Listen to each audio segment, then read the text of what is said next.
Virando o jogo. Oferecimento Banrisul. Banrifest, peça já a sua direto no app Banrisul Digital. E claro, navegue no 4.5G da Claro, até 10 vezes mais rápido. Claro. Deixe o sol entrar.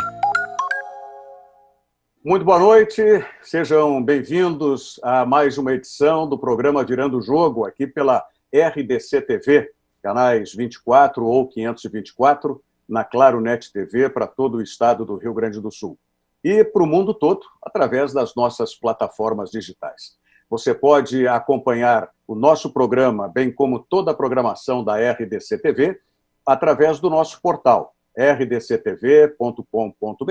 Você acessa o portal, vai no ícone ao vivo e tem acesso ao player do nosso site com a programação real-time da RDC TV.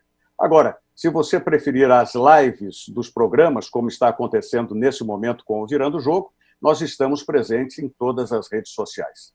Para todas elas, você digita RDC TV Digital. RDC TV Digital, você vai estar conectado conosco, seja no Twitter, no YouTube ou no Facebook. Sendo que no Facebook você pode mandar os recados para o programa. E lembrando também que se você quiser ficar atualizado sobre as novidades da RDC TV, bem como das promoções que acontecem aqui, você acessa o nosso Instagram. No nosso Instagram também você digita RDC TV Digital. Tá certo? Bem, no programa de hoje, nós vamos debater um assunto extremamente importante para todos nós que estamos ligados e, de alguma forma, trabalhamos com o futebol, que é justamente a questão da gestão do futebol e, principalmente, a gestão do futebol, dos clubes de futebol, nesse momento, após essa paralisação que tivemos por conta da pandemia e que agora precisa ser a atividade do futebol retomada com toda a sua força, mas especialmente com toda a garantia de que continue o futebol sendo um negócio viável. E no Brasil, nós temos uma gama infindável de clubes e de várias dimensões. Bom, para falar sobre esse assunto, nós estamos recebendo aqui no Virando o Jogo hoje o professor Clayton Fernandes. Professor Clayton Fernandes, ele é CEO do instituto que leva o seu nome, Clayton Fernandes, e entre outras atribuições também, é professor da Fundação Getúlio Vargas no curso de gestão esportiva, que tem, inclusive, a chancela da FIFA. Eu disse entre outras atribuições, porque tem muitos outros cursos onde o professor Clayton Fernandes está presente. E, para satisfação nossa, ele é gaúcho, né? Nascido aqui no Rio Grande do Sul. Então, já faço uma saudação inicial. Professor Clayton Fernandes, seja muito bem-vindo ao Virando o Jogo. Boa noite. Boa noite, Rogério, Záquia, Diogo, Fernando. A satisfação participar do programa de vocês. Muito bem. O professor Clayton Fernandes falou dos nossos convidados. Quero apresentar o também professor Fernando Traem, professor da ESPM, Escola Superior de Propaganda e Marketing, é professor da cadeira de Marketing Estratégico na graduação e de Marketing Esportivo na pós-graduação. Fernando Traem, boa noite, seja bem-vindo ao Virando o Jogo. Boa noite, Rogério, boa noite, Luiz Fernando Záquia, boa noite, professor Clayton Fernandes, Diogo também, boa noite a todos os telespectadores.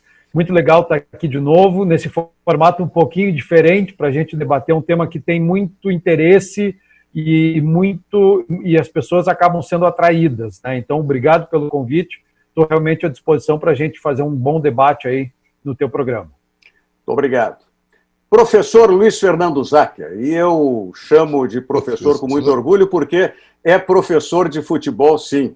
Foi vice-presidente de futebol do Esporte Clube Internacional, é especialista, é um executivo, especialista em gestão também, em gestão pública, e está conosco aqui, mas hoje para falar desse tema que é realmente apaixonante, eu diria mais ainda, Záquia, preocupante. Seja bem-vindo novamente ao Virando o Jogo, professor Luiz Fernando Záquia. Obrigado, Rogério. O prazer é tudo meu. professor quando jogávamos no Pombal, né? Eu e tu. Ali a gente enganava eles todos. Mas a alegria, a satisfação de estar contigo, de estar com o Fernando, estar com o Clayton, a quem eu tenho uma relação nos dois lados, no internacional, e depois mais adiante, quando estivemos fazendo curso quando estive fazendo curso na Fundação Getúlio Vargas, e o Clayton foi um dos professores sobre gestão esportiva, estar junto com o Diogo, e eu acho que o Fernando disse muito bem, quer dizer, nessa nova modalidade, ajustada a esse tempo que vivemos, a pandemia está aí, e nos fazendo com que, infelizmente, às vezes não podemos estar pessoalmente juntos para que pudéssemos debater um assunto que eu acho de extrema importância, Rogério, principalmente pelo momento que vai passar, e que está passando, mas que vai passar o futebol. Obrigado, Záquia. E conosco, o meu fiel escudeiro, ainda posso chamá-lo assim, né?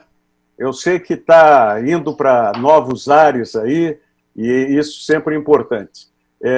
Mas que trouxe para o programa de hoje essa pauta que é extremamente pertinente para esse momento. Diogo Rossi, boa noite, Diogo. Tudo bem, Rogério? Boa noite a todos.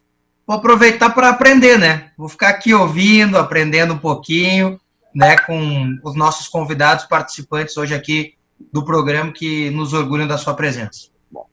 Bom, eu já vou iniciar com o professor Clayton Fernandes, nosso convidado, que é justamente, durante essa semana, professor Clayton, não sei se exatamente essa semana, mas uma entrevista ao Jornal do Comércio e também para outros órgãos de mídia, entre vários tópicos abordados, teve um que me chamou a atenção.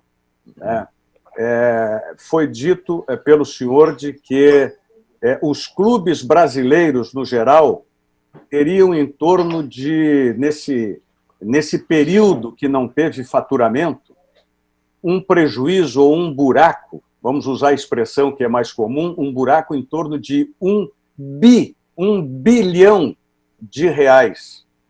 É possível retomar o futebol com esse prejuízo imenso?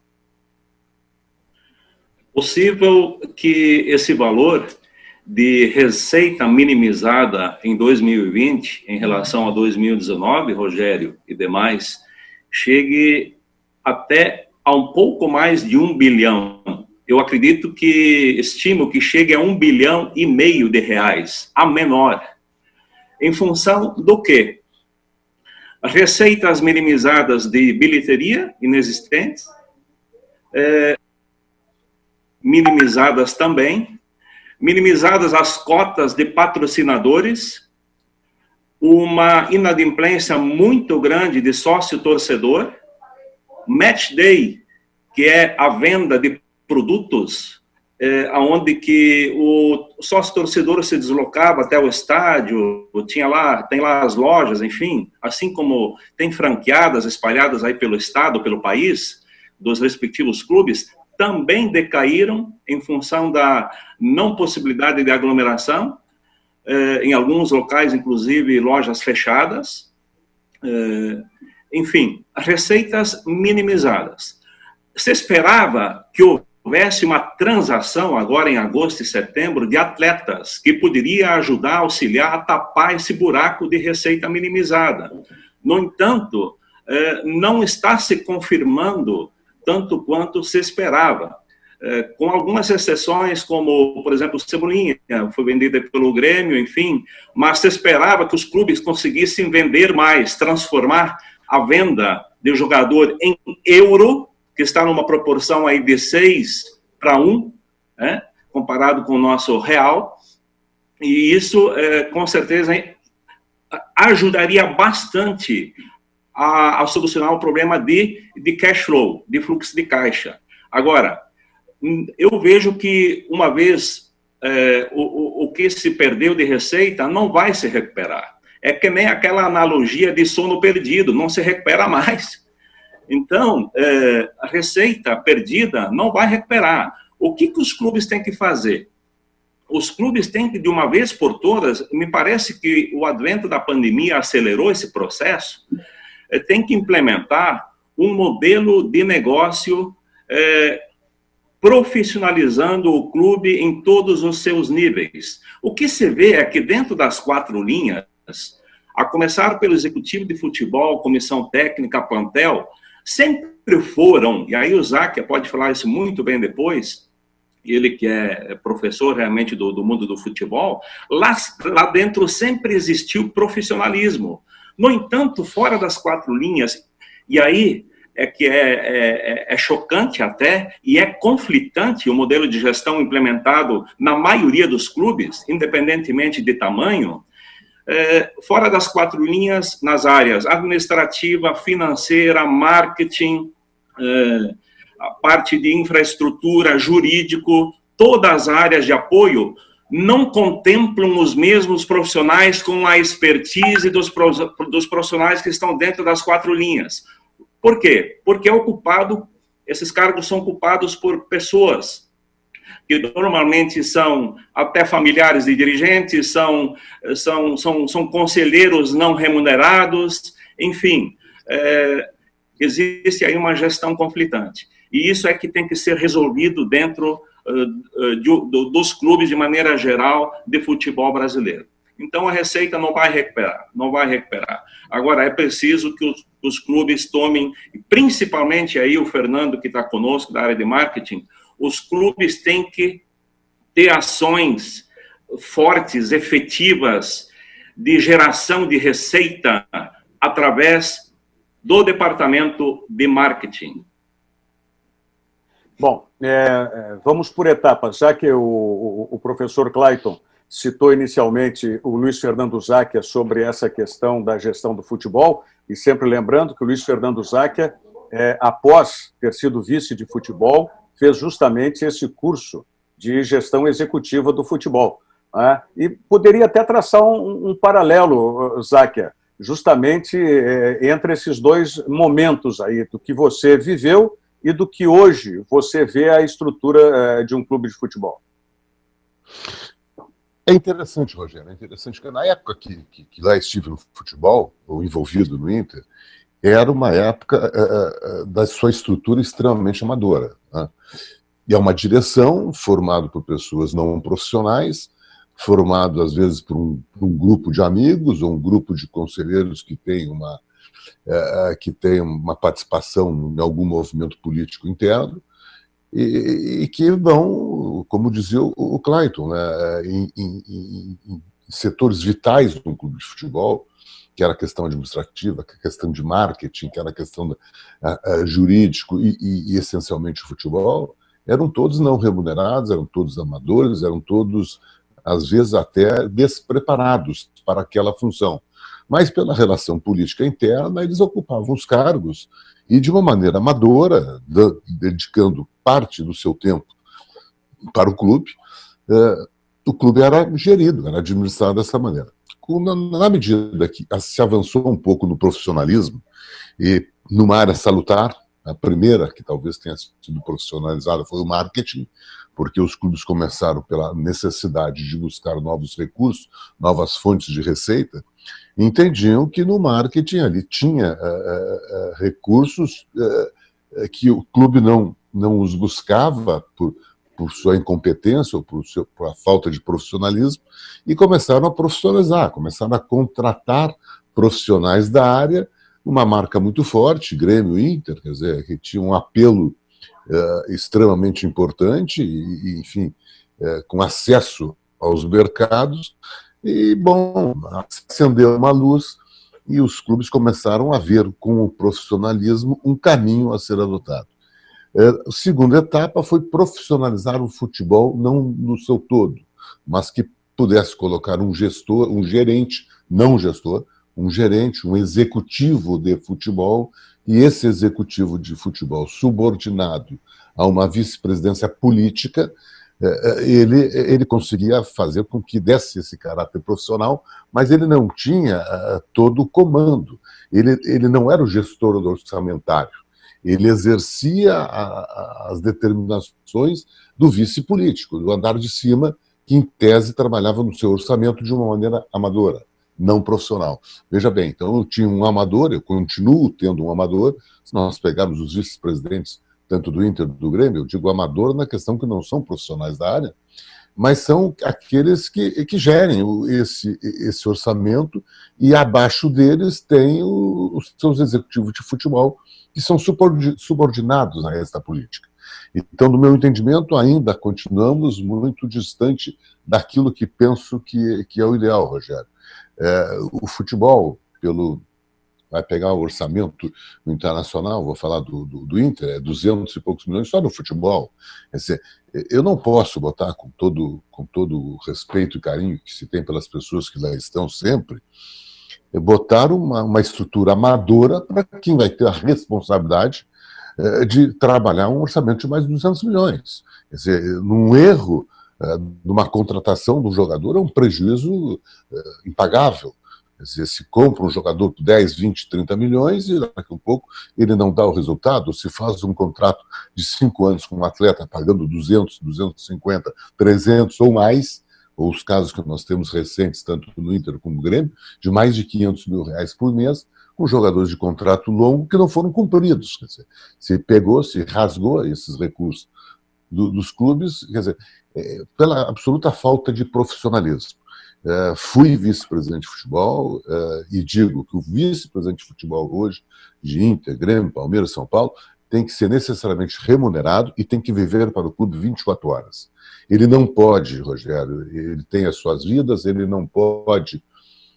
Uma vez, conto uma pequena história, que era um treinador que era muito seu amigo, o Leão, que foi um dos melhores profissionais que eu trabalhei, né? O Leão tem aquela imagem, mas como profissional é exemplar.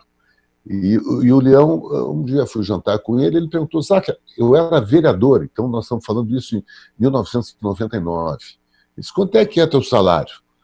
E eu disse, olha, é X, né, salário de vereador. Como é que tu vai querer mandar num jogador que ganha 10 vezes o que tu ganha? A sorte que eles são mal informados, que eles acham que vereador ganha muito dinheiro. Porque isso é um parâmetro que funciona dentro de um vestiário. Quer dizer, para eles que vieram, na sua grande maioria, do nada, e que ascendem a uma classe, não a classe social, mas uma questão financeira muito rapidamente, a moeda, o dinheiro é o seu parâmetro, é a sua moeda. Então, medem até, às vezes, a capacidade de um treinador, ou de um colega, ou de um dirigente, pela remuneração, pelo valor, pelo significado. Então eles olham aquilo, se tu não tiver esse profissionalismo para enfrentar, tu vai ter sempre uma estrutura, infelizmente os clubes brasileiros são muito tímidos em avançar nesse aspecto. Acho que teriam que ter a coragem e a coisa tem que ser extremamente transparente. Nós passamos agora, Rogério, por problemas dentro do Internacional, na gestão anterior a essas, com os problemas todos que aí são públicos e notórios. Se os dirigentes fossem remunerados, o presidente tem que ser remunerado, vice-presidente de futebol, vice-presidente jurídico, vice-presidente de administração, o marketing já é, para que com o marketing não é a estrutura também, porque tem que ser cobrado. Se tu não apresenta resultados, é como uma empresa. Agradece, está aqui a tua rescisão e vai.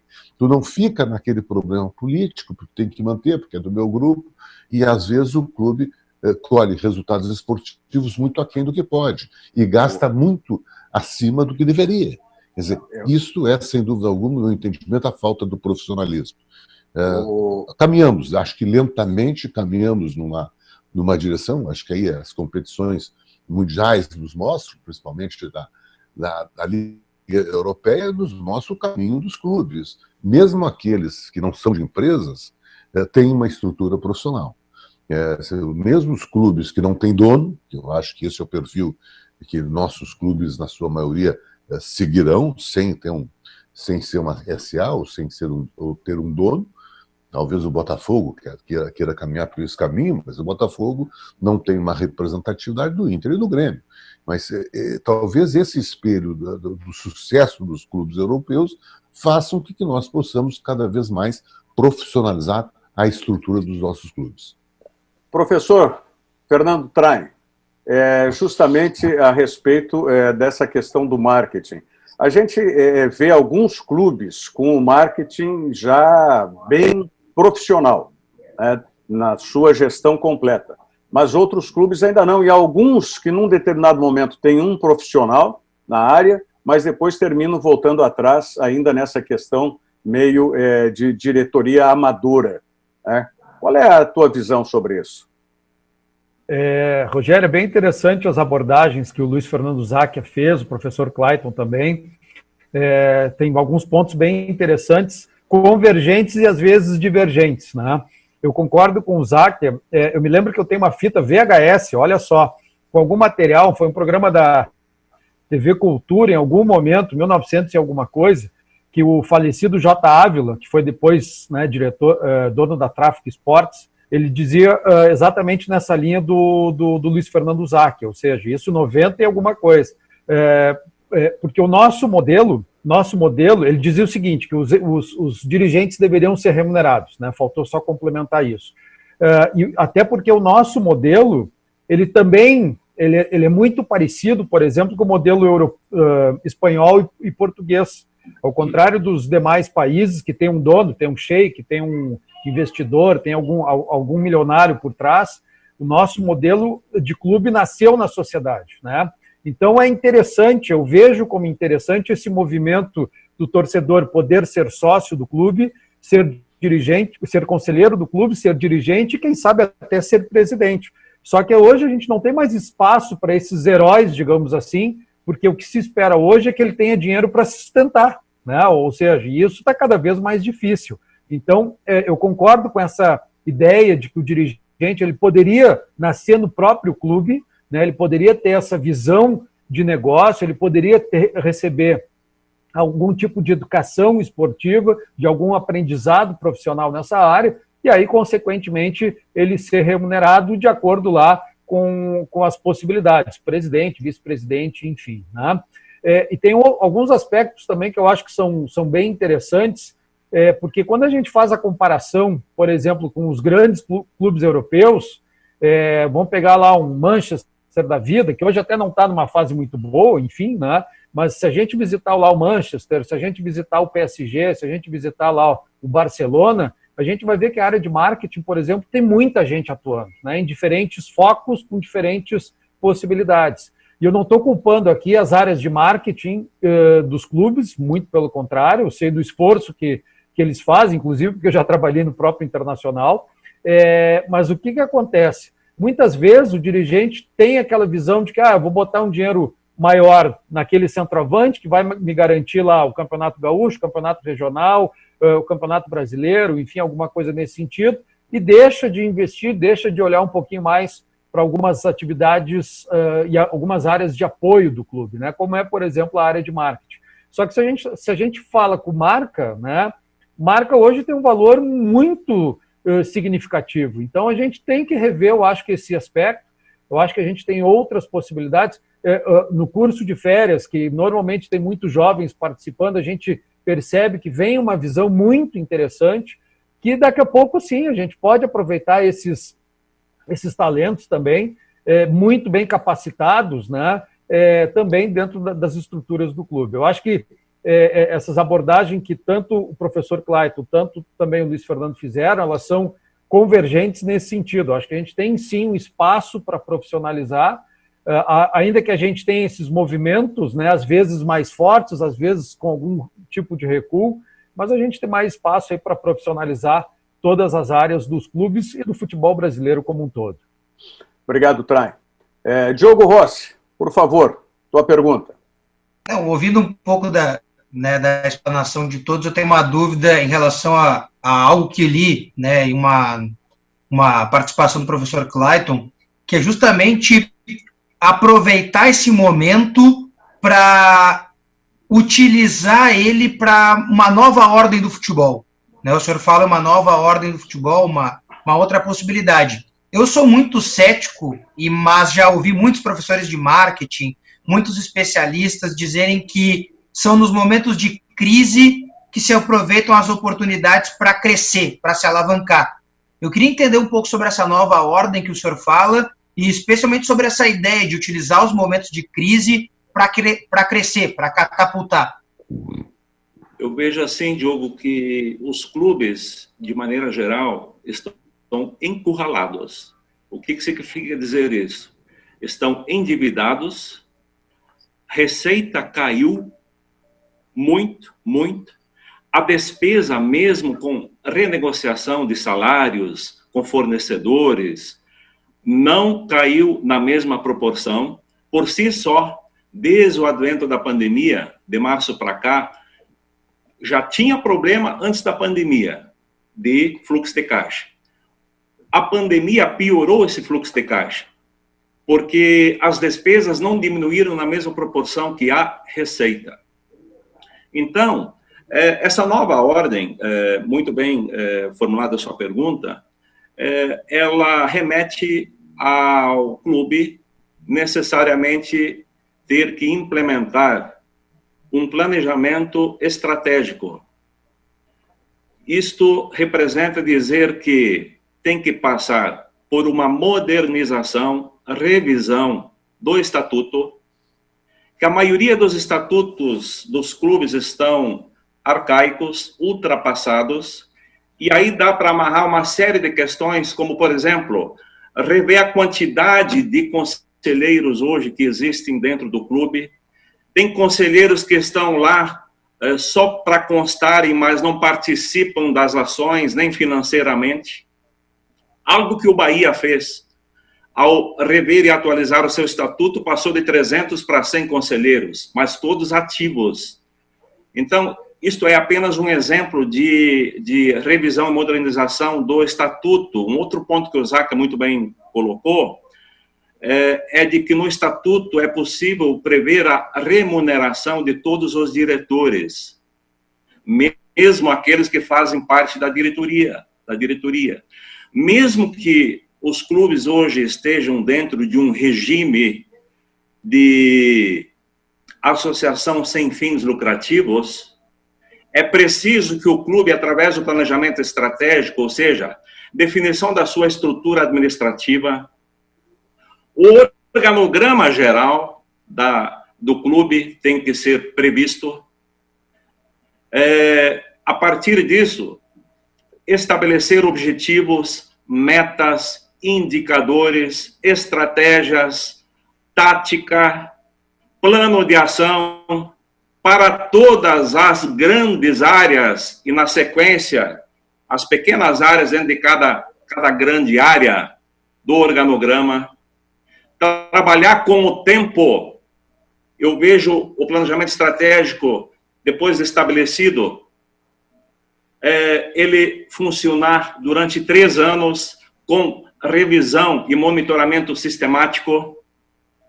Isso representaria dizer que durante uma gestão, e a maioria dos clubes vai ter uma gestão nova a partir de janeiro de 2021, fazer um planejamento estratégico para esta gestão nova, que seja para 3 anos, 2 anos, 4 anos, e por que não já os candidatos agora nessa reta final, antes das prévias da eleição, apresentarem um planejamento estratégico para a sua gestão, passar por uma negociação pelo Conselho Deliberativo, pelo Conselho Fiscal, através da revisão e modernização do Estatuto. Eu vejo que passa muito tudo isso por aí, tá? Esse planejamento estratégico.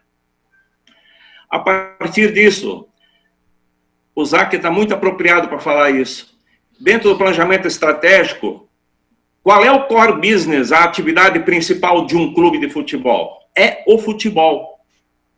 É o futebol. Então, o foco de todas as ações, e isso o planejamento estratégico tem que prever, todas as ações têm que ser voltadas ao futebol, tem que ser, no meu entender, estabelecido desde as categorias de base. Em primeiro lugar, quais categorias de base o clube vai contar?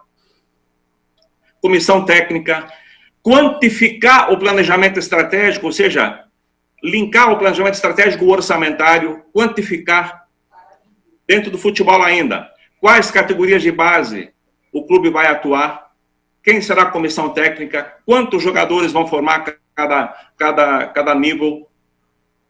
Já estabelecer desde a base o modelo de jogo, a tática de jogo do clube, para que quando houver troca de comissão técnica, ou até recrutamento e seleção de comissão técnica, ou o recrutamento e seleção de jogadores que vão integrar o plantel, para que tenha realmente tudo isto estabelecido, o modelo de jogo, para que quando o menino chegar ao profissional, ele já, no profissional, encontre o mesmo modelo de jogo, que ele não estranhe, enfim.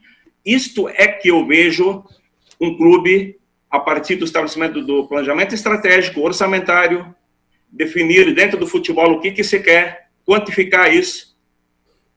Isto eu vejo um clube sendo formador de jogador, porque eu vejo que uma das receitas, até complementando a primeira pergunta do Rogério, uma das maiores e mais saudáveis e receita própria, receita não recorrente, mas própria do clube, e de suprir grande buraco da receita no problema de fluxo de caixa que detém, é a formação de jogadores e venda de jogadores. Um jogador vendido, 2, 3 jogadores vendidos, pode, com uma renegociação aliada a essa venda de jogador, uma renegociação, e aí está favorável agora, a taxa Selic passou a 2%, lá atrás era 6, 7%, cheque especial, o juro de empréstimo era 12, 13, 14%, e muitos clubes estão endividados com esse tipo de operação. Então agora é momento de, com dinheiro em caixa, pela venda de jogador, chegar no fornecedor, chegar no banco ou no credor e negociar. O clube consegue derrubar uma dívida de 500 milhões para 250 milhões pela metade com dinheiro na mão. Então, esse é o momento de aliar forças, juntar forças, mas eu vejo que tudo começa de cima para baixo. A partir da revisão, modernização do estatuto, da implementação do planejamento estratégico orçamentário, definir a partir do organograma para cada uma das grandes áreas com foco no futebol, passando pelas áreas fora do futebol, administrativo, financeiro, jurídico, infraestrutura, marketing, também promover orçamento para cada uma dessas grandes áreas, e o clube, e aí a maioria esquece, ele tem que ser gerido como um todo. E aí, a passos largos, dentro de 6 a 10 anos, como aconteceu em 2003 até 2008, 2009, com Ferran Soriano Barcelona, mesmo modelo copiado pelo Flamengo, pelo presidente anterior ao Landim, o Eduardo de Mello, 2013 a 2018, em 2 gestões, inclusive com a assessoria do Ferran Soriano, mesmo modelo do Flamengo que foi aderido lá do Barcelona, esse mesmo modelo, muito similar, o Grêmio tem, o CAP tem, o Clube Atlético Paranaense, Bahia adotou, Fortaleza está adotando, enfim, é preciso que os clubes se espelhem no que tem aqui do lado, tem coisa boa sim, tá? Mas é preciso que, de uma vez por todas, deem um basta. Por isso que uma nova ordem no futebol. Se não fizer isso, vai administrar dívidas. E um prognóstico. A tendência do que vai acontecer de clube que não percorrer estas etapas. Passando de clube, associação sem fins lucrativos, para um clube empresa, dentro de 5 a 10 anos, capital fechado, de 10 a 15 anos com um clube empresa aberto, com ações no mercado. Isso é possível. É para isso que o futebol, eu vejo que está caminhando a passos largos. Mas o clube que não fizer isso, vai, além de administrar e gerir dívidas, ele vai possivelmente ser, e a preço, eu diria até, de banana, ser vendido para capital nacional e estrangeiro. Como disse o professor Clayton, precisamos ter velocidade nisso. E por falar em velocidade, você sabe que o 4.5G da Claro é até 10 vezes mais rápido. E para você, o plano pós de 20 GB é muito especial, porque tem 8 GB para você navegar como bem entender na internet, outros 8 GB para você curtir séries e filmes, e ainda tem na portabilidade para esse plano de 20 GB, você tem 4 GB de bônus. E tudo isso por apenas R$ 119,99 por mês. R$ 119,99. E você pode contratar ou migrar para esse plano 20 GB da Claro aí diretamente da sua casa. Basta que você acesse o site da Claro, claro.com.br/pós, que é um plano pós, ou então o telefone 0800 720 1234. Repito, 0800 720 1234 é o telefone da Claro. Deixa o sol entrar, claro. Mensagens da Claro e da FEComércio e voltamos em seguida com o Virando o Jogo. Com o 4.5G da Claro, você navega até 10 vezes mais rápido, posta tudo voando, aproveita vários apps e ainda fala ilimitado, do pré ao pós. Deixe o sol entrar.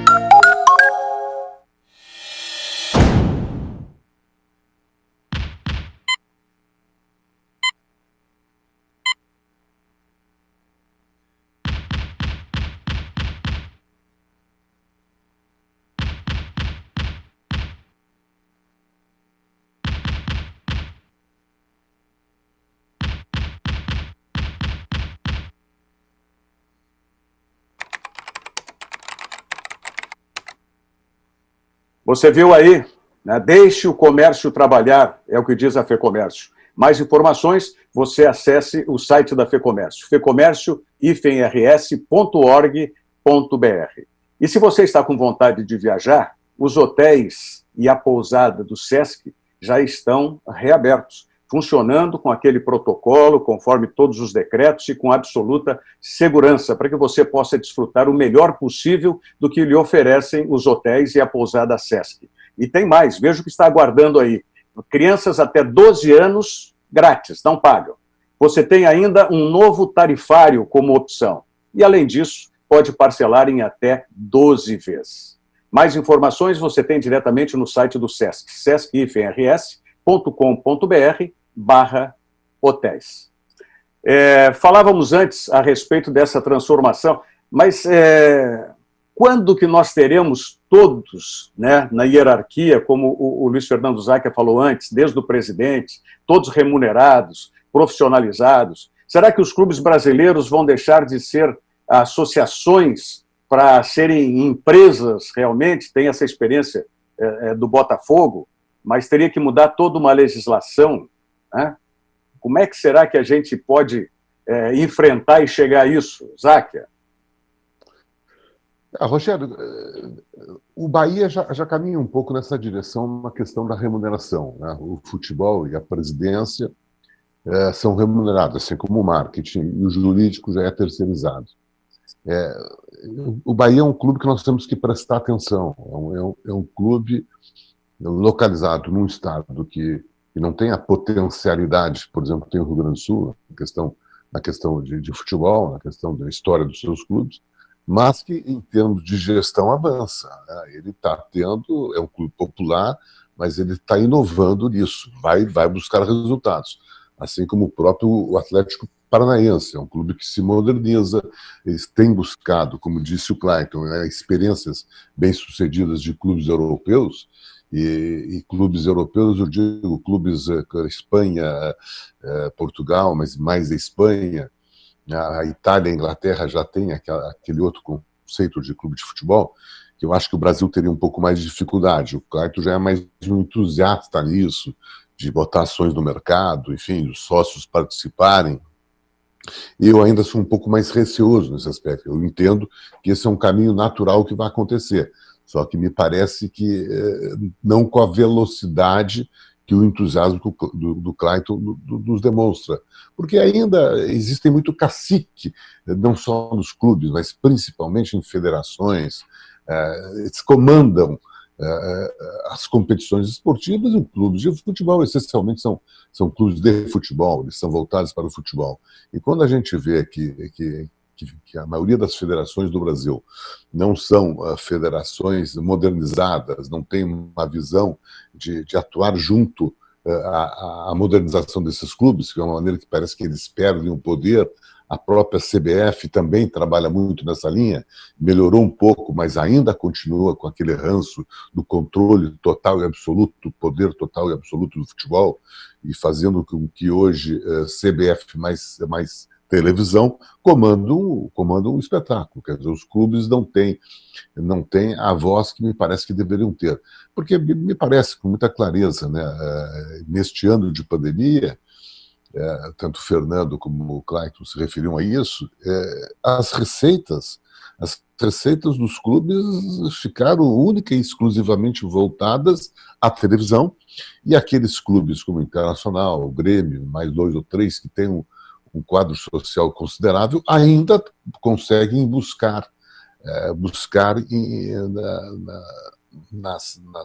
a receita dos associados, nas suas mensalidades. Mas todas aquelas periféricas, todas aquelas que envolvem um estádio, que envolvem uma imagem do clube, as próprias ações de marketing ficaram muito mais limitadas.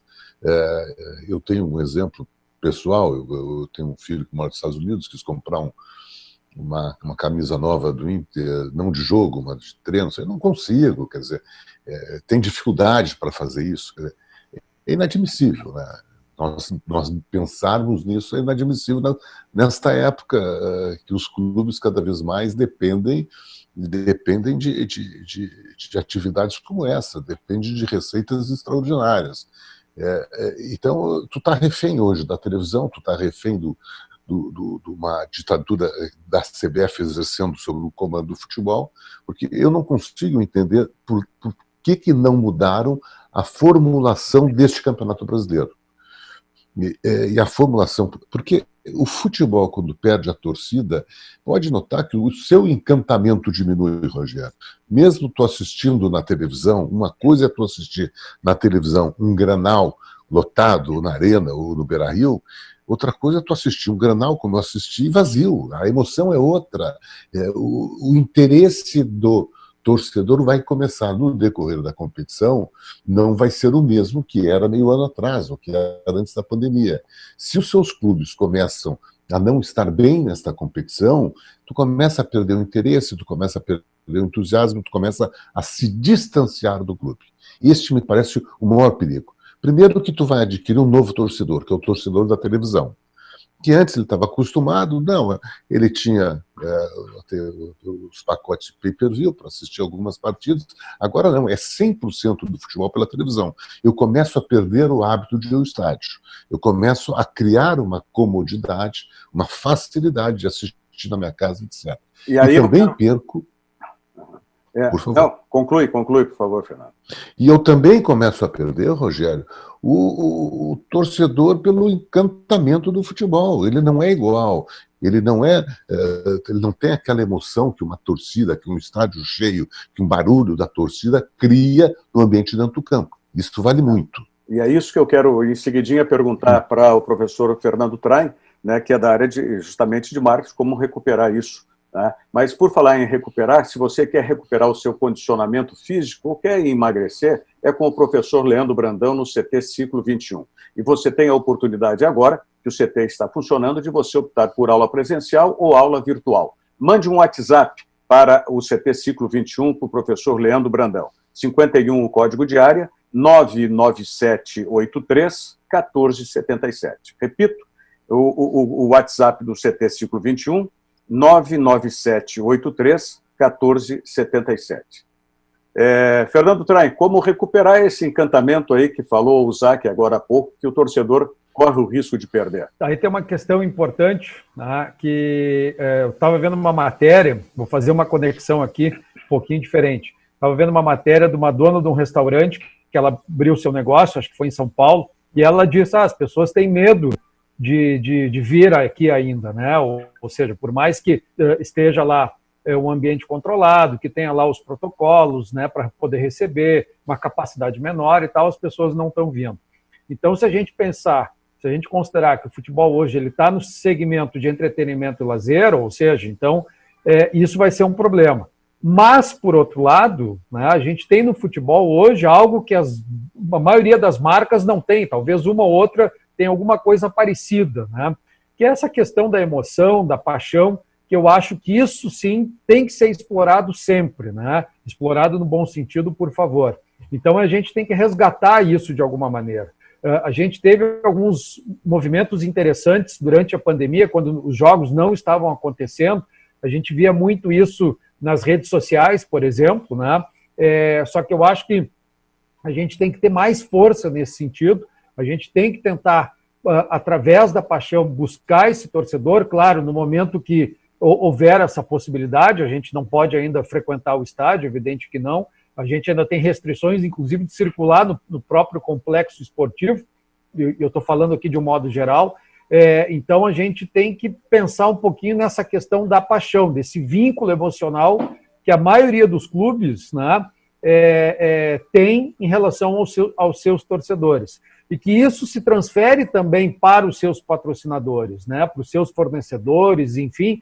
Como disse o professor Clayton, é um grande sistema e a gente tem que aproveitar isso como essa paixão, essa emoção, como algo que realmente consiga aflorar em todas as pessoas, em todos os torcedores.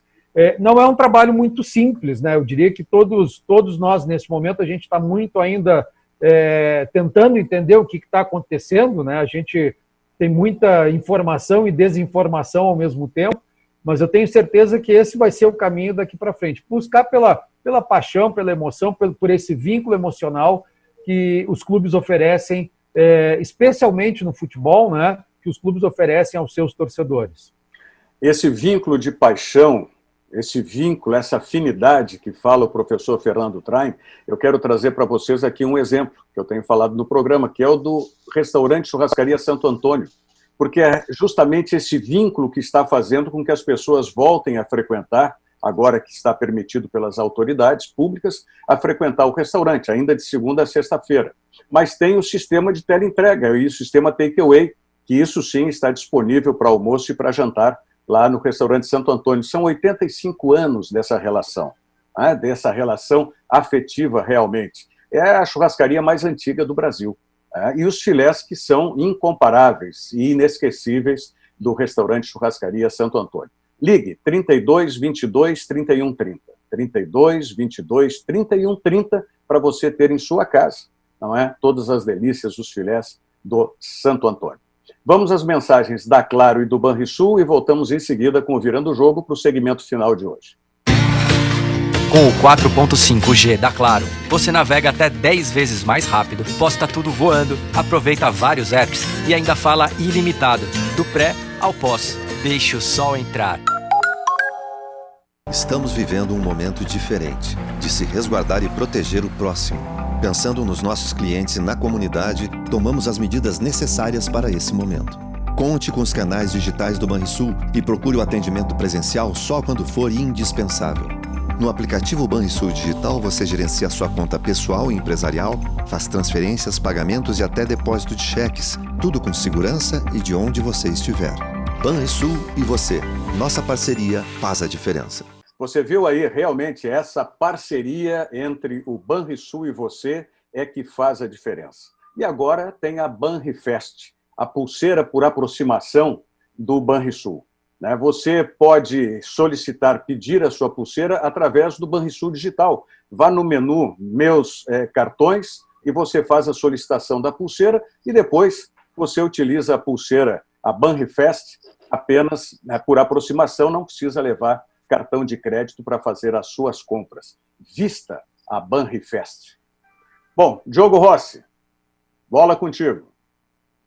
Professor Clayton, tem uma dúvida que vai em relação à questão torcedor e clube. A pandemia afasta o torcedor do estádio, mas aumenta, provavelmente, o interesse da torcida nos jogadores e nos clubes de futebol.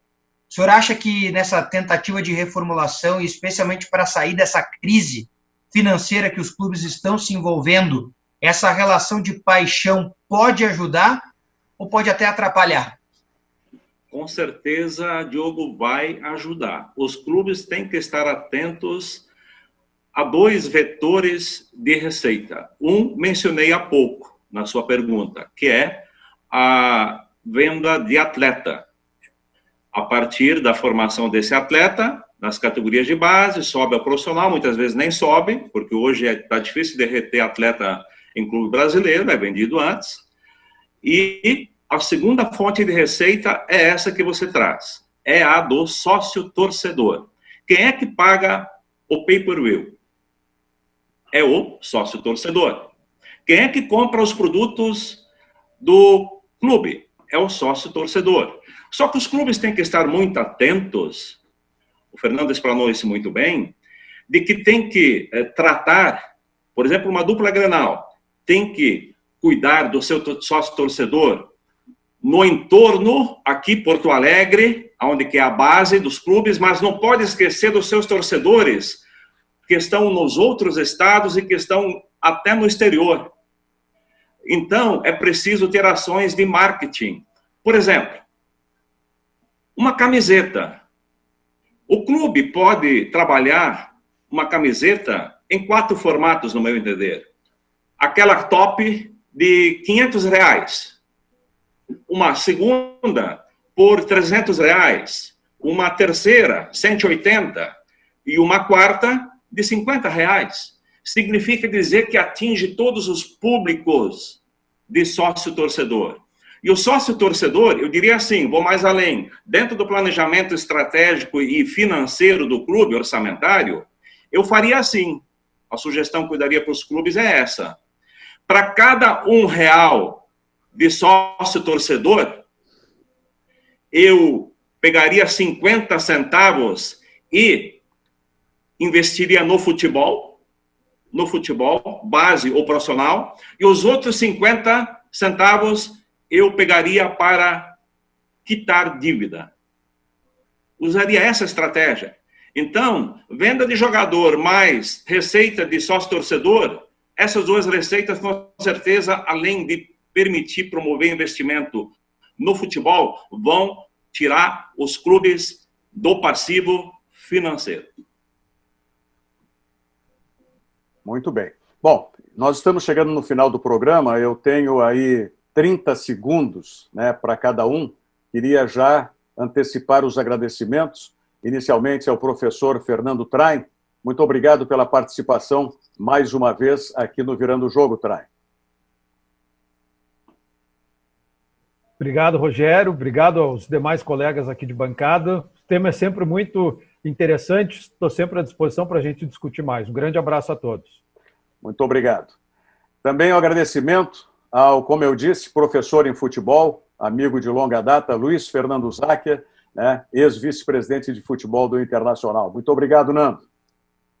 Obrigado, Rogério. Obrigado pela oportunidade. Primeiro, de participar junto do Fernando, quem eu acompanho já há um bom tempo e me parece uma pessoa extremamente diferenciada no aspecto do marketing, principalmente também no marketing esportivo, e rever o meu querido amigo, professor Clayton, que é uma figura, um apaixonado pelo futebol, é uma pessoa que, desde lá de 2013, na Fundação Getúlio Vargas, nos aproximamos, eu tenho um respeito e um carinho muito grande por ele. Muito obrigado. Professor Clayton Fernandes, CEO do Instituto Clayton Fernandes, que leva o seu nome, e também professor da Fundação Getúlio Vargas. Muito obrigado pela sua participação aí, pelos seus posicionamentos, e tenho certeza que estaremos juntos em outros programas, porque o assunto é pertinente e recorrente. Muito obrigado. Eu que agradeço, Rogério, o convite, a participação, satisfação rever o Záquia, o Fernando, o Diogo, dizer que eu sou realmente um apaixonado por futebol e dentro do futebol por gestão. Eu acredito muito que os clubes, como o nome do seu programa leva, né, vão virar o jogo. Maravilha, é isso aí que a gente quer em todos os aspectos, não apenas no futebol, mas que a gente consiga, depois dessa pandemia, depois desse tempo aí que vivemos reclusos, que nós realmente tenhamos, né, virando o jogo, consigamos virar esse jogo. Diogo Rossi, já... Grande abraço, obrigado, professor Clayton, Záquia, Fernando, até a próxima. Sim, mas já anunciamos hoje ou deixamos para amanhã anunciar as novidades? Não, deixa novidades para o ao vivo. Tá certo. Mais uma vez, os meus agradecimentos aí, muito obrigado a participação de todos aqui nesse Virando o Jogo, que eu tenho certeza foi realmente um programa muito especial.